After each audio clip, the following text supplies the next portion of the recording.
Hello बच्चों, स्वागत है आपका एक बार फिर से आपके अपने YouTube चैनल मैथोलॉजी में, जहां हमेशा नया कुछ सीखते हैं या सीखने का प्रयास करते हैं।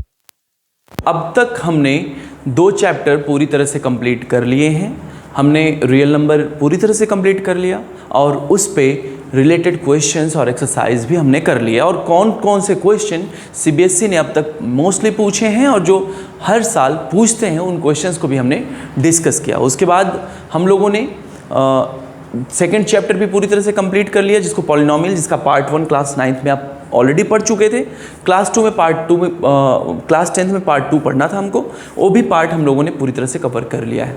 तो बच्चों, अभी आज हम स्टार्ट करने जा रहे हैं थर्ड चैप्टर, और बहुत important chapter, pair of linear equations in 2 variables. तो पहले तो मैं एक बात बता दूं कि कुछ पार्ट्स इस चैप्टर के पूरी तरह से रेशनलाइज्ड हो चुके हैं, जो आपको नहीं पढ़ने हैं। तो वो रेशनलाइज्ड पार्ट जो हमने बना दिए हैं पहले ही, आप देख सकते हैं, हमने अपलोड किए हैं, चैप्टर के हैं। अभी आज हम डिस्कस करेंगे कुछ पर्टिकुलर मेथड्स, ग्राफिकल मेथड्स हम लोग को पढ़ना है, ठीक है। एलिमिनेशन, सब्स्टिट्यूशन पढ़ना है। क्रॉस मल्टीप्लिकेशन मेथड पूरी तरह से डिलीट हो चुका है, वो हमको नहीं पढ़ना है। तो आज तो पहले जनरल हम लोग टर्म्स डिस्कस करेंगे कि क्या है pair of linear equations in 2 variables, right. तो सबसे पहले कुछ हेडिंग, कुछ डेफिनेशन हम लेकर आगे बढ़ते हैं। Linear equation, you all know about the linear equation because in class 8th you must have studied about the linear equations.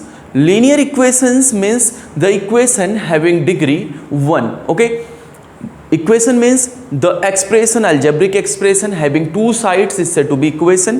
There is one left hand side, one right hand side. The degree of equation is 1. Degree in the sense if both the terms are polynomial and both are linear polynomial. Linear polynomial means the highest power is 1. So the highest power is 1, then that equation is said to be linear equation. Here it is a pair of linear equation. Pair means 2. Okay, so this is the group of 2 equations. This is the collection of 2 equations. It is said to be pair of linear equation. If there are more than 2 equations, then we can use the word system of equations. System of equations. So here we'll use pair of linear equation. So first of all we'll start from the general form of the pair of linear equation, right? So write down first general form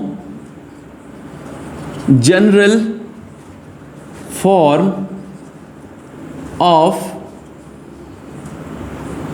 pair of linear equations in 2 variables. So first thing we'll write here general form, right? So this is your first heading. The general form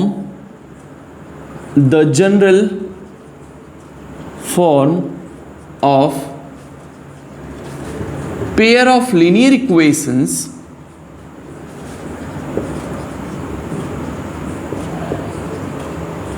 in 2 variables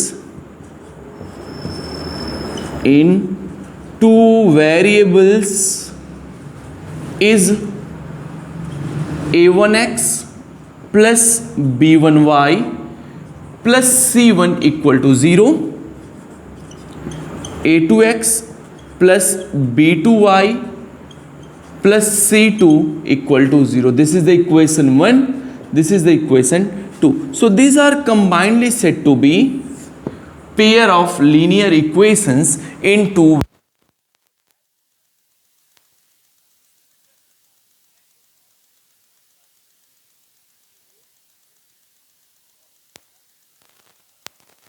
y plus c1.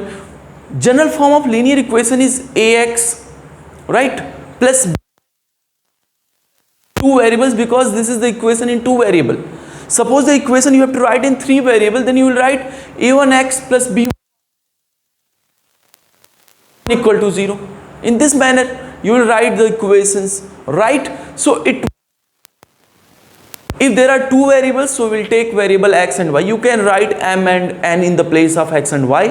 Here we are taking x and y because this is the very general form for writing the equation. Mostly all persons know x and y are the algebraic form. So x हमने variable इसलिए लिया है. You can write m and n in the place of x and y. Yes, a1, b1, c1, a2, b2, c2. These 6 constants are there. Right, a1 is said to be coefficient of x in the first equation, a2 is the coefficient second equation. So you can say a1 and a2 are the coefficients of x in both the equations. Right, similarly b1, b2, c1, c2. Right, so this is the general form. I am repeating once again, a1x plus b1y plus c1 equal to 0, a2x plus b2y. General form simply you can write ax plus by plus c equal to 0. Now you have to write two equations, then you will use a1, b1, c1, a2, b2, c2. You can write ax plus by plus c equal to 0. Right, suppose you have to write three equations, then you will write a1, b1, c1, a2, b2, c2, a3, b3, c3. Suppose there are three variables, then you will write x, y, z and so on. Right, and the main concept how to write the general form. Right, so this is the general form of the pair of linear equation in two variables. So before moving forward, I want to ask one question. Actually, I am not asking the question. I am just thinking. You need to think here. Why it is said to be linear equation? Linear word. So the graphical representation. Talking about the graphical representation of these pair of equations. Graphical representation means geometrically when we represent this equation, then which type of graph we obtained after the representation. So yes, it is a straight line. So linear equation always represents a straight line. Linear equation always represents a straight line. So here there are pair of linear equation. So pair of linear equation always represents two straight lines. Right, because first one represents one straight line and second is represents another straight line. So we'll write that thing here in the remark. Okay, do you know how to represent on the graph? I hope that you must have studied about this in the class 9th. Class 9th में बाबू पढ़ना था पूरा. अगर आपने नहीं पढ़ा है, don't worry, यहाँ मैं एक क्लास लूँगा, लेकिन मैं आपको पूरी तरह से मेथड बताऊंगा कि कैसे किसी भी लीनियर इक्वेशन को हम ग्राफ पर रिप्रेजेंट कर सकते हैं और वो कैसे एक स्ट्रेट लाइन मिलता है. बिल्कुल वरीड नहीं होना, बहुत ज़्यादा टेंस्ड भी नहीं होना कि नहीं अगर मैंने 9th में नहीं पढ़ा है तो अभी क्या यहाँ कुछ छूटेगा, नहीं. हाँ, थोड़ा सा आपको ज़्यादा अटेंटिव होना पड़ेगा और थोड़ा सा ज़्यादा मेहनत करना पड़ेगा. बात समझ रहे हैं बच्चों? चलो, तो अभी this is the general form a1x plus b1y plus c1 equal to 0, a2x plus b2y plus c2 equal to. इसमें कोई भी डाउट नहीं है. हम मान के चलते हैं कि ये इक्वेशंस आपको याद हो गए होंगे. बच्चों याद हो गए होंगे, हम ये मान के चलते हैं. और अभी नहीं याद कर पाए बाबू तो सुन लो, एक दो बार और सुन लो भाई. a1x plus b1y plus c1 equal to 0, a2 plus b2y plus c2 equal to 0. Video को स्टॉप करके 2-3 बार लिख लो, याद हो जाएगा. बहुत टफ नहीं है, ठीक है. चलिए सॉल्यूशन की बात करते हैं. अभी अगर लीनियर इक्वेशन है तो सॉल्यूशन भी होगा. मेरी बात समझ रहे हैं? है तो इसका सॉल्यूशन भी होगा. तो चलिए सॉल्यूशन ऑफ लीनियर इक्वेशन, ठीक है. अभी pair of linear equation bar bar word नहीं यूज कर रहे, जनरल आपको कॉन्सेप्ट बताएंगे जिसकी हेल्प से आप पूरी तरह से समझ जाएंगे. बात समझ में आया? तो चलो solution, the of x and y, the value of x and y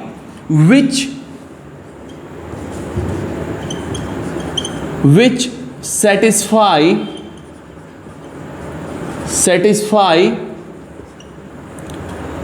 both pair of linear equation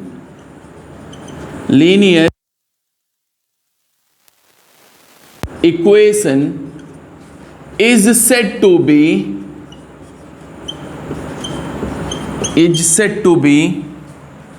solution of pair of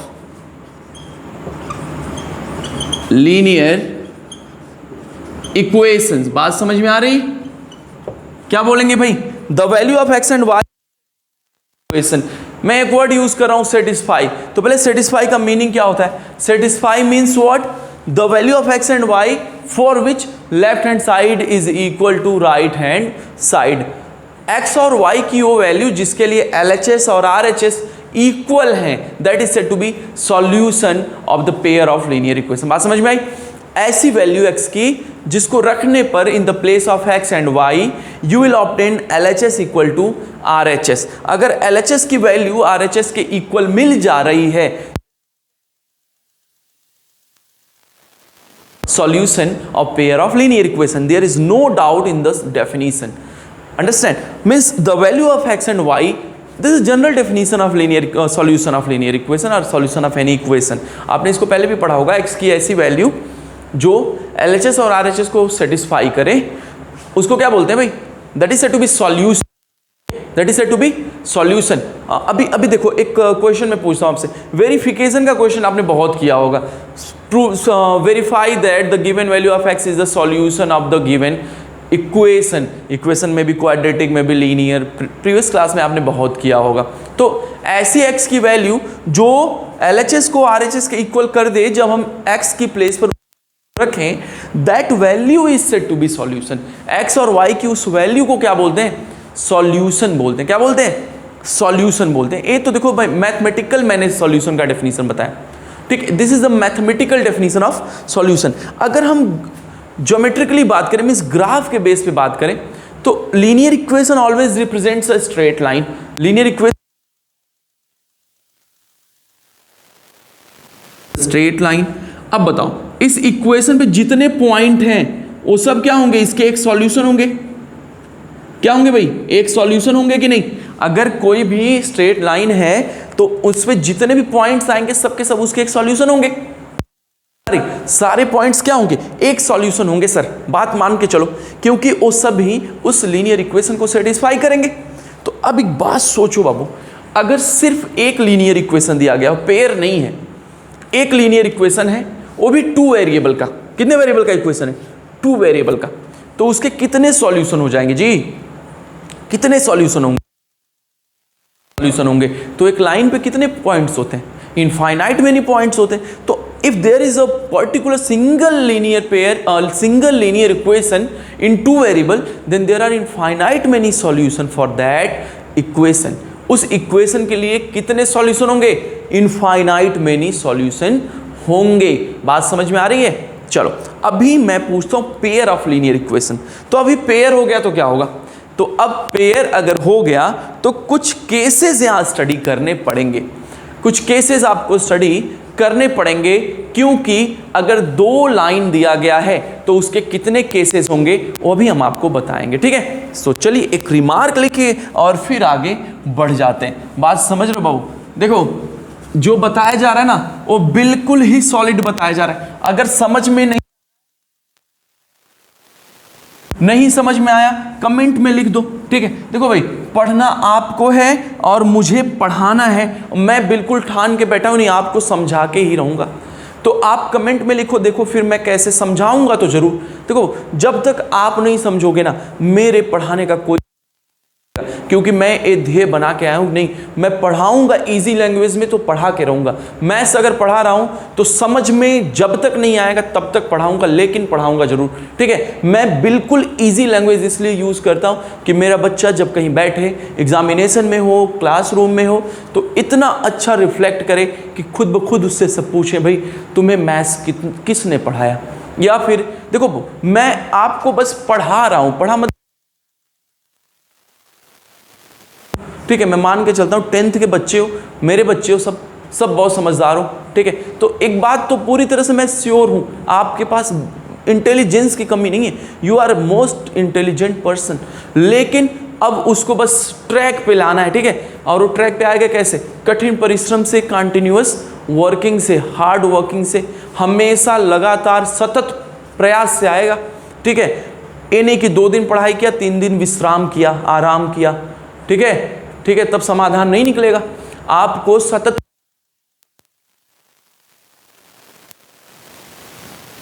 1 घंटे पढ़ो, 2 घंटे पढ़ो, लेकिन कंटिन्यूटी बना के रखो, ठीक है। प्रतिदिन पढ़ो, नहीं तो क्या करोगे, जब 2 दिन बाद पढ़ोगे तो वही पीछे का रिवीजन करते करते समय निकल जाएगा, आगे का पढ़ ही नहीं पाओगे। फिर 2 दिन बाद बैठोगे, पीछे का याद ही नहीं रहेगा, फिर क्योंकि 2 दिन की जब गैपिंग होगी ना तो पीछे का सब साफ हो जाएगा, ठीक है। तो अगर आप आगे का पढ़ना चाहते हो तो आप प्रतिदिन पढ़ो, क्योंकि जब आप पीछे का नहीं पढ़िएगा तो होगा क्या, पीछे का सब साफ हो गया, और पीछे का जब साफ हो जाएगा तो पहले आप उसको रिवाइज करोगे, क्योंकि एजुकेशन है ना, जब तक पहला पेज नहीं समझोगे अगला पेज समझ में नहीं आएगा, ठीक है। ये बिल्कुल सीढ़ी की तरह है, एक पे चढ़ते हैं, नीचे का क्लियर नहीं है तो ऊपर फिर बहुत बहुत कठिनता होने वाली, ठीक है। तो अभी क्या करना है, आपको कंटिन्यूटी बना के रखना है अपने पढ़ाई में, ठीक है, उससे ज्यादा कुछ नहीं। चलो रिमार्क की बात करें तो रिमार्क लिख लीजिए। Remark, the graph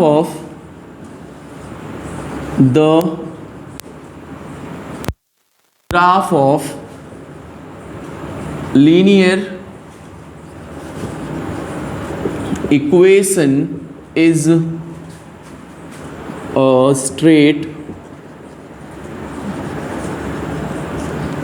straight line। जब भी हम ग्राफ ड्रॉ, ऐसा क्या होगा, एक स्ट्रेट लाइन होगा। बात समझ रहे हो? लीनियर इक्वेशन का ग्राफ कैसा होता है? The graph of linear equation is a straight. Equation का ग्राफ कैसा होता है? एक स्ट्रेट लाइन होता है। लीनियर इक्वेशन की ग्राफ को जब हम ड्रॉ कर देंगे तो एक स्ट्रेट लाइन मिलेगा, ठीक है। ऑल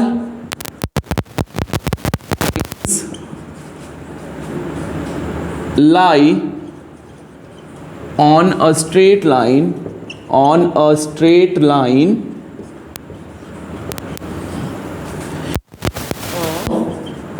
solution, क्या होगा भाई?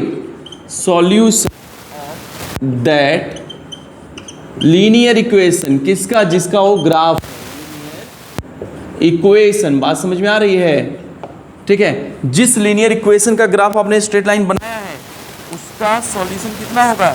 जितना उस पे हम लोगों ने पॉइंट देखा। और कितने पॉइंट्स होंगे?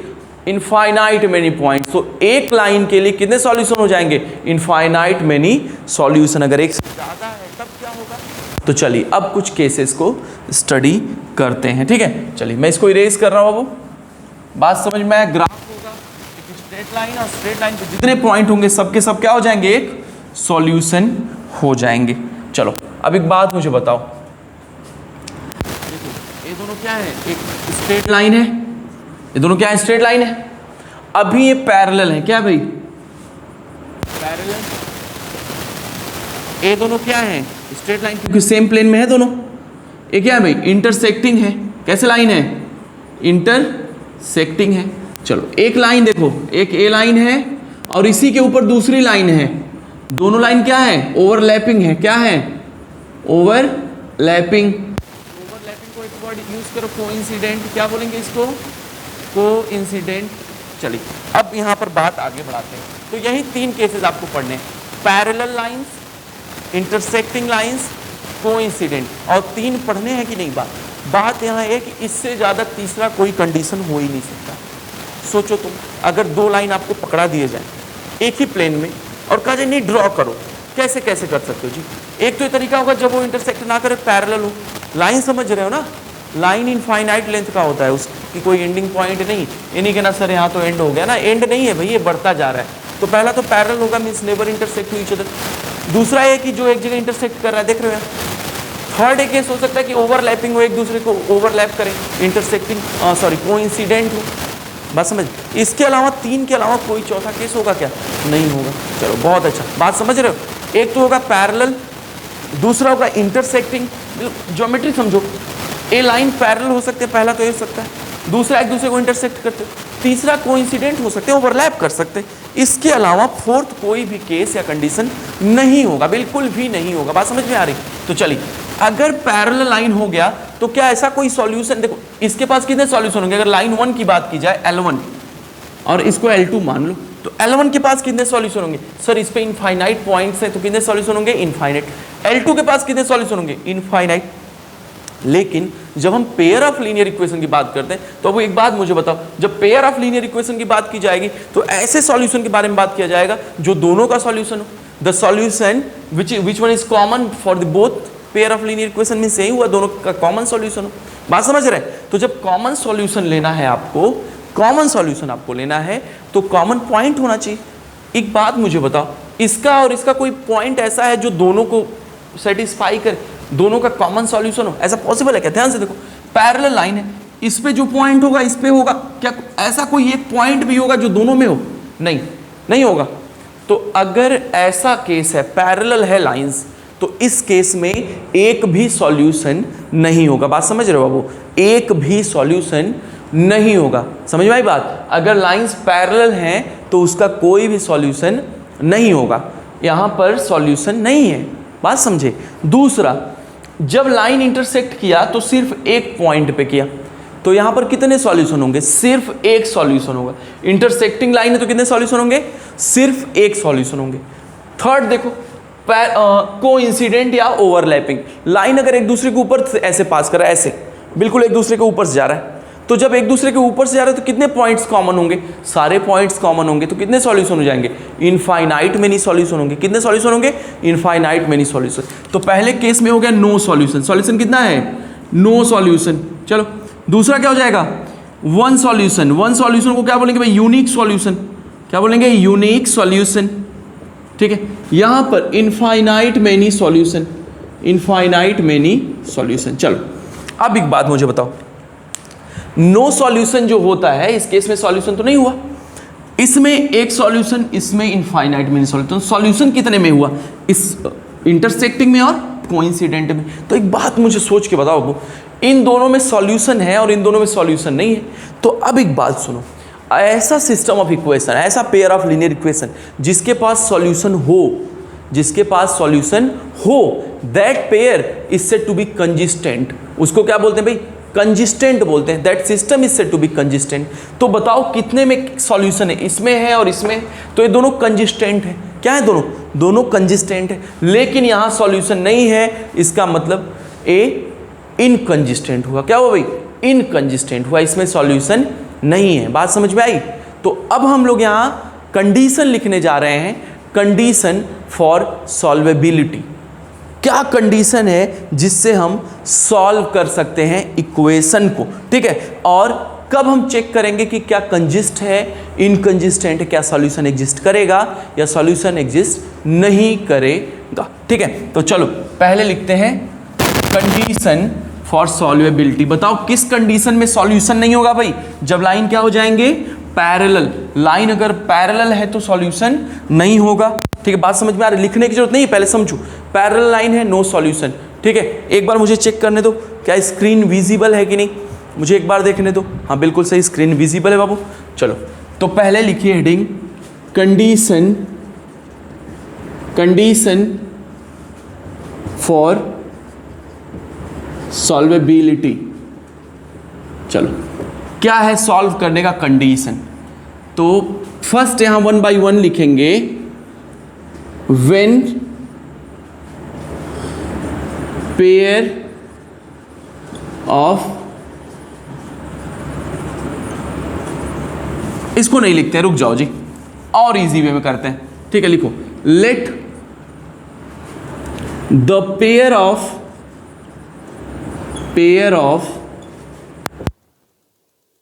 linear equations in two variables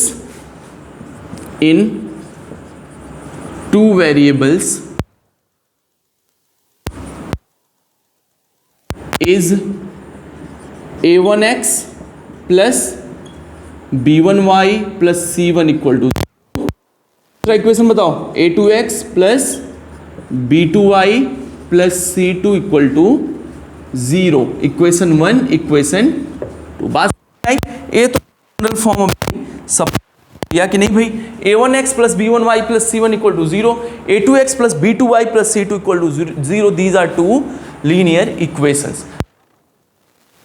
then अब चलो, अब आपको क्या करना है, यहां से a1 b2 c2 को पिक करना है। क्या करना है?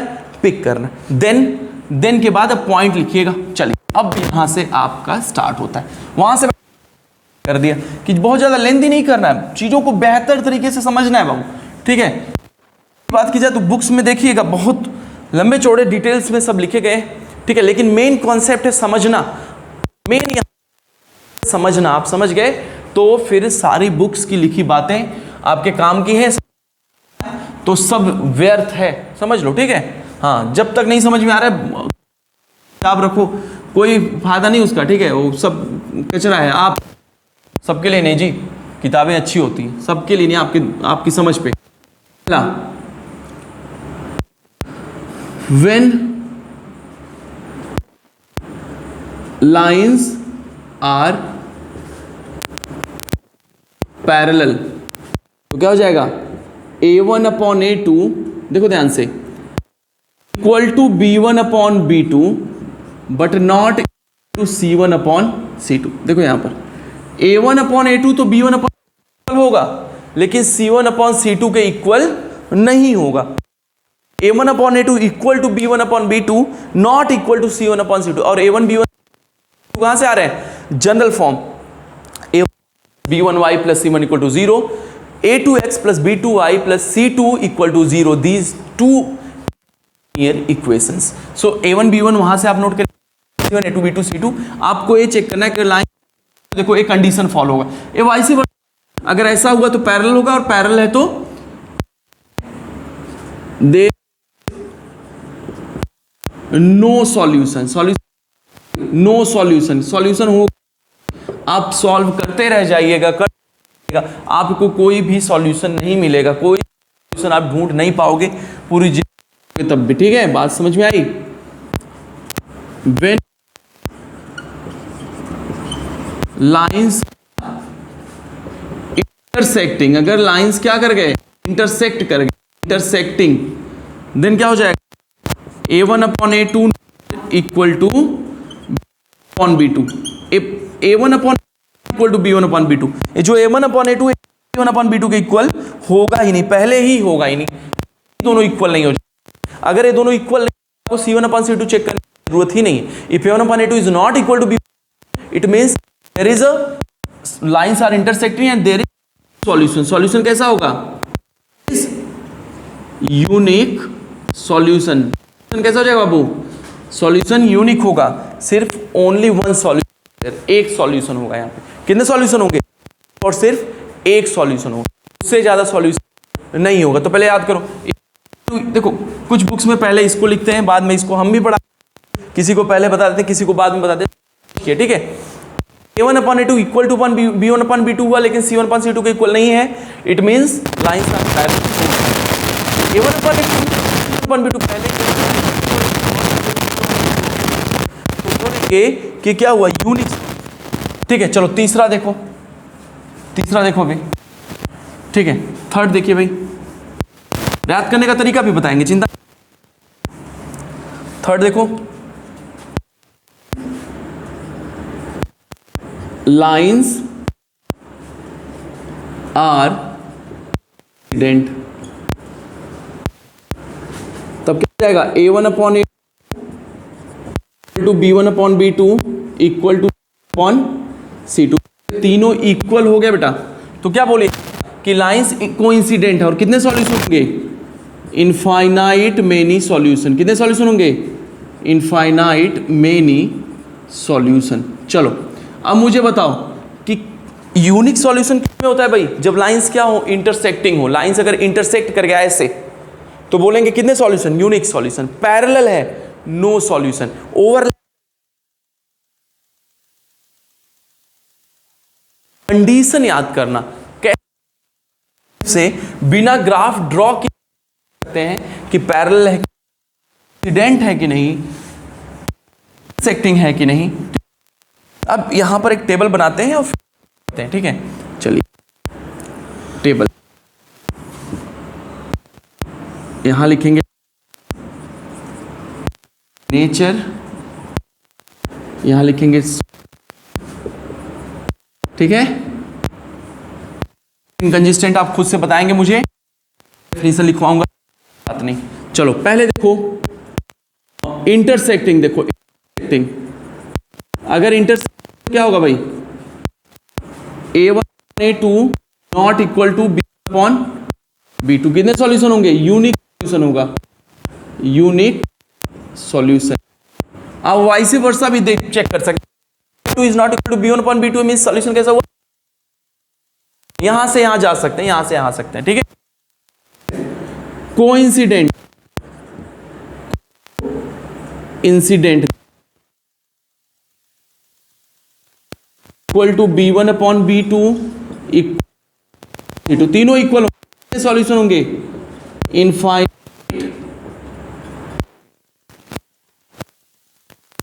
कितने सॉल्यूशन हो जाएंगे, इनफाइनाइट। कोइंसिडेंट फिर पैरेलल, क्या हो जाएगा, parallel, parallel A1 upon A2 is equal to B1 upon C1 upon C2, नहीं। तो अब देखो कंसिस्टेंट का है क्या भाई, और ये लास्ट वाला हो जाएगा इनकंसिस्टेंट, ठीक है, बात समझ रहे हैं। तो ए दोनों क्या है, कंसिस्टेंट, एक कंबाइंडली देखा जाए तो क्या हो जाएगा, कंसिस्टेंट हो जाएगा। कंसिस्टेंट मींस क्या होता है, सॉल्यूशन है, और ए क्या है, इनकंसिस्टेंट है, मींस सॉल्यूशन नहीं है। अभी डेफिनेशन लिखवाएंगे कंसिस्टेंट इनकंसिस्टेंट का तो और क्लियर हो जाएगा, बात समझ में आया। Intersecting means unique solution, coincident means infinite many solution, parallel lines no solution. Question ये पूछा जाएगा किस केस में सॉल्यूशन नहीं होता, तो आप बोलेंगे सर जब लाइंस पैरेलल हो तो कोई सॉल्यूशन नहीं होता। And what is the condition, A1 upon A2 is equal to B1 upon B2 but not equal to C1 upon C2। A1 upon A2 equal to B1 upon B2 equal to C1 upon C2, तो बोलेंगे infinite many solution, तीनों अगर equal हो गया तो। अब एक बात सुनो, इन तीन के अलावा कोई चौथा केस आपको नहीं मिलेगा, ऐसा कोई केस ही नहीं बनता A1 B1 C1 A2 B2 C2 और उसके रेशियो के बीच में जो इसके अदर देन मिले आपको। तो ये तीन मेन थिंग्स हैं जो आप बिल्कुल पूरी तरह से समझ के रखेंगे। जनरल फॉर्म आप याद रखेंगे, A1 B1 C1 A2 B2 C2 आप वहीं से नोट करिएगा। A1 B1 C1 A2 B2 C2 ये सब कांस्टेंट है, एक न्यूमेरिक वैल्यू होगा। जब कभी कभी क्वेश्चन इसमें k की वैल्यू तो हम जरूर डिस्कस करेंगे आपके साथ कैसे सॉल्व करते हैं। तो अभी आज तक की क्लास में मेन पर्पज है सॉल्यूशन को समझना, मेन डेफिनेशन समझना, जनरल फॉर्म को रिप्रेजेंटेशन देखा जाएगा, how to represent on the graph किया जाएगा। ग्राफ पेपर के साथ रेडी रहिएगा। हालांकि हम आपको ग्राफ पेपर भी बनाना सिखाएंगे कि एग्जामिनेशन में विदाउट ग्राफ भी कैसे हम लोग बिल्कुल एग्जैक्ट और एक्यूरेट लाइन ड्रॉ करें जिससे कि सॉल्यूशन हमें ग्राफिकल मेथड से इजीली मिल जाए, ठीक है। तो आज की क्लास में जाते जाते कर रहे हो तो पूरी एनर्जी के साथ करिए, इन द सेंस जब आप पढ़िए तो उसको नोट करिए, प्रैक्टिस करिए। बिना रिवीजन बिना प्रैक्टिस मैथ्स कुछ भी नहीं है। जब तक आप प्रैक्टिस नहीं करिएगा, जब तक आप रिवीजन नहीं करिएगा, मैथ्स सलाह दे रहा हूं, तो आप हमेशा नोट्स कॉपी के साथ एक रफ कॉपी रखिए जिस पर आप